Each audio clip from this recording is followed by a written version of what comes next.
अल्पसंख्यक अधिकार दिवस के अवसर पर सोमवार को राजधानी लखनऊ के लालबाग स्थित पसमानदा मुस्लिम समाज कार्यालय में इस संगोष्ठी का आयोजन किया गया। इस मौके पर पसमानदा मुस्लिम समाज के राष्ट्रीय अध्यक्ष व पूर्व मंत्री अनीस मंजूरी ने सभी को अल्पसंख्यक अधिकार दिवस की बधाई दी और कहा कि अल्पसंख्यक अधिकार दिवस भाषाई, धर्म, जाति और रंग के आधार पर अल्पसंख्यक समुदाय से संबंधित लोगों के अधिकारों को बढ़ावा और संरक्षित करने के लिए एक महत्वपूर्ण दिन है। वहीं इस अवसर पर शाहिद कसार, हाजी नसीम अहमद, एजाज अहमद राइनी, मौलाना इलियास मंजूरी, हाजी शब्बीर अहमद मंजूरी के अलावा कई अन्य लोग मौजूद रहे। उन्होंने कहा कि भारत में बहुमत अल्पसंख्यक मुद्दों पर अक्सर असहमति और चर्चा धार्मिक और राजनीतिक असंतोष पैदा करने के लिए उभरती है। भले ही भारतीय संविधान में हमेशा अल्पसंख्यकों समेत सभी समुदायों को समान और न्यायपूर्ण अधिकार हो, लेकिन अल्पसंख्यकों के अधिकारों से संबंधित कुछ मुद्दे अभी भी जीवित हैं।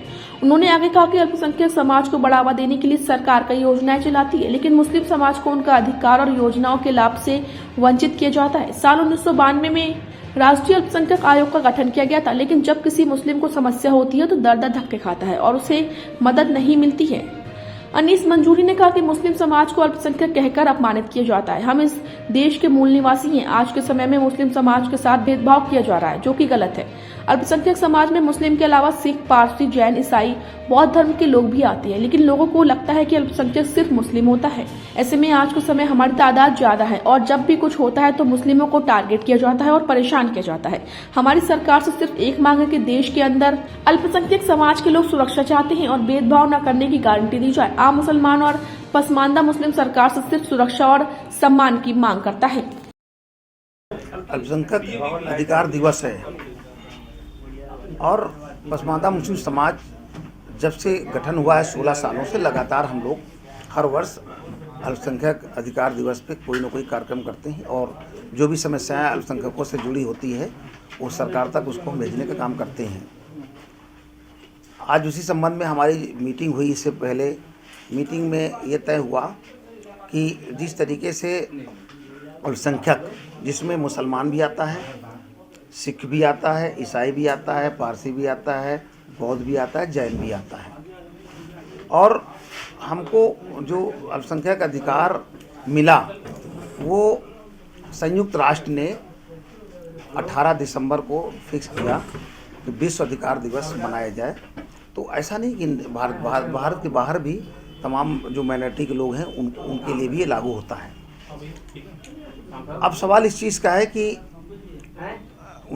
1992 में यहाँ पर जब भारत में लागू हुआ, ऐसा नहीं, बाबा साहब भीमराव अम्बेडकर ने अपने संविधान में 29(2)(c) के अंतर्गत ये अधिकार हमको दिया था।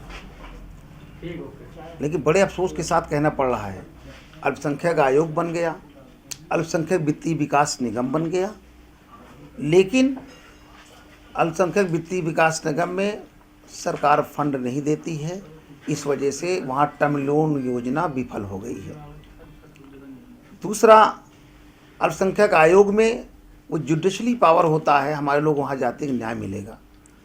हमारे लोगों को वहाँ पर भी न्याय नहीं मिलता, सुनवाई नहीं होती है, महज दफ्तर में फाइल जमा कर ली जाती है, उसके बाद लोगों को रिजल्ट नहीं मिलता है। ठीक से वहाँ के चेयरमैन अपने कर्तव्यों का निर्वहन और कार्यों का क्रियान्वयन नहीं कर पाते हैं। ऐसे में हमारे लोगों को दर बदर की ठोकरें खानी पड़ती है। ये सरकार झूठा डेटा देने में बहुत महारत हासिल है। यहाँ तक कि देश के प्रधानमंत्री भी डेटा गलत देते हैं। मुझे कहने में कोई गुरेज नहीं है। तो डेटा सही देना चाहिए जनता को, क्योंकि आम जनता से हम बता दें कि हम कह दीजिए कि हमने 10,000 लोगों को नौकरियाँ दिया, अब कौन पूछने जाएगा? ये तो सरकार बताए ना 10,000 कौन लोग हैं, उनकी लिस्ट आम करनी चाहिए। आज अल्पसंख्यक अधिकार दिवस है। हम माननीय मुख्यमंत्री जी को, माननीय प्रधानमंत्री जी को, जो अल्पसंख्यक के लोग यहाँ पर इकट्ठा हुए, आज उनसे हम उनके ज़रिए हम वो चिट्ठी भेजेंगे। और तीसरी बात यह है कि अल्पसंख्यक कह करके हमको एक तरह से अपमानित किया जाता है। हम इस देश के रहने वाले हैं, हम मूल निवासी हैं इस देश के अंदर। हमारे साथ जो भेदभाव होता है ये गलत है। अल्पसंख्यक में सिख भी आता है, ईसाई, बौद्ध, सबसे ज़्यादा तादाद में मुस्लिम समाज के लोग आते हैं। और इनको लगता है, लोगों के लगता है अल्पसंख्यक माने मुस्लिम समाज, उसमें और भी जाति के लोग आते हैं। और आप हमारी तादाद ज़्यादा है, तो जब भी होता है तो केवल मुसलमानों को ही टारगेट किया जाता है, तो हमारे लोगों को ही परेशान किया जाता है।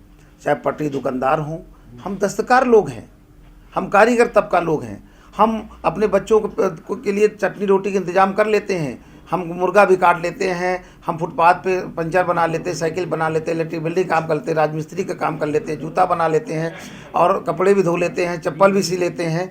हम देश के अंदर जितने भी काम हैं जो जनता से जुड़े, हम सेवक हैं, हम सबकी सेवा करते हैं। हमको तो चलिए हमारे बच्चे दाल रोटी खा लेते हैं, हमें सरकार से केवल एक ज़रूरी मांग ये है कि इस देश के अंदर हम अल्पसंख्यक के लोग आपसे केवल सुरक्षा चाहते हैं कि हमें सुरक्षा गारंटी दे दीजिए कि आपके लोगों के साथ भेदभाव नहीं होगा।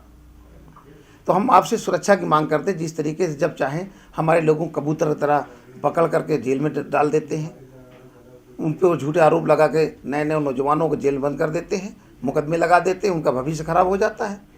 तो हम तो पेट तो पाल लेते हैं, लेकिन सरकार को हमारे लिए सुरक्षा की गारंटी देना पड़ेगा। सुरक्षा और सम्मान हम पसमानदा मुस्लिम समाज के लोग, आम मुसलमान पसमानदा मुसलमान के साथ साथ केवल सुरक्षा और सम्मान इस सरकार से अपेक्षा करते हैं।